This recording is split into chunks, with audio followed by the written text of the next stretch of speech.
নমস্কার সবাইকে। অনেক দিন পর আবার ছোট্ট একটা মিনি ব্লগ নিয়ে সবার সঙ্গে হাজির হয়ে গেলাম। আর আমি ঝুম্পা ফ্রম শিলিগুড়ি। সবাই কেমন আছেন? আশা করি ভীষণ ভালো আছেন। আর এখন কিন্তু সকাল 7:30 বাজে। চারিদিকের অবস্থাটা দেখুন। 4-5 দিন ধরে কিন্তু বেশ জাঁকিয়ে ঠান্ডা পড়েছে শিলিগুড়িতে। 7:30টার সময়ও চারিদিকে ঠিক কীরকম কুয়াশা, জাস্ট একবার চারিদিকটা দেখে নাও।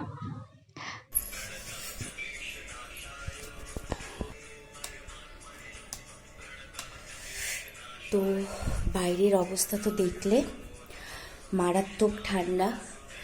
তো আমিও উঠে পড়েছি, উঠে একটুখানি প্রাণায়াম করলাম, ড্রেসও চেঞ্জ করিনি, এই যে ড্রেস পরেই রয়েছি।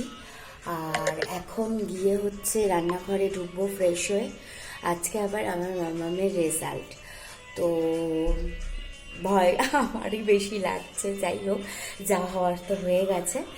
আর তো দেখো একদম ফ্রেশ হয়ে রান্নাঘরে ঢুকে পড়েছি। আর ওইদিকে আগের ভিডিওতে আমার একটু ফ্যান চলছিল বলে কেউ কিন্তু ভয় পেয়ে যেও না। তার কারণ হচ্ছে প্রাণায়াম করার পর না, একটু এক্সারসাইজ করার পর খুব গরম লাগছিল, তাই জন্য একটু ফ্যান দিয়েছিলাম।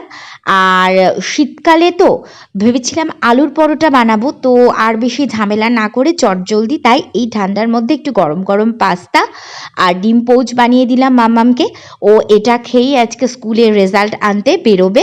এরপর ও খাওয়া হয়ে গেলে রেডি করে দিয়েছি ওকে, দেখো। আর ও তো খুব খুশি মনে যাচ্ছে, তারপরে দেখা যাক কি হয়। কেমন হবে রেজাল্ট तुमको नहीं पता? तुम कैसा एग्जाम दिया? আর এই যে দেখো মাম্মামকে স্কুলে ওর বাবা দিয়ে আসতে যাচ্ছে, তারপরে বাড়িতে এসে আজকে একটুখানি কাশ্মীরি পোলাও আর কাশ্মীরি আলুর দম বানাবো। আর একটা কথা, এটা হচ্ছে সেটা আমার এটা আমার সেই বিতর্কিত কড়াই, যে কড়াই নিয়ে অনেকের অনেক মন্তব্য।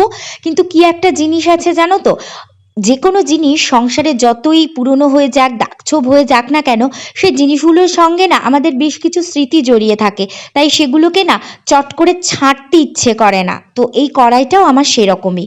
তো চটজলদি রান্নাবান্না করে মামামকে নিতে বেরিয়ে গেছিলাম। মামামকে স্কুল থেকে নিয়ে নিলাম। আর রেজাল্ট বেশ ভালো করেছে। আর মিষ্টি মুখ তো করতে হবে না, এত ভালো রেজাল্ট করেছে। তো তার জন্য ওকে একটু চকলেট টকলেট কিনে ফিরে গেলাম বাড়ি।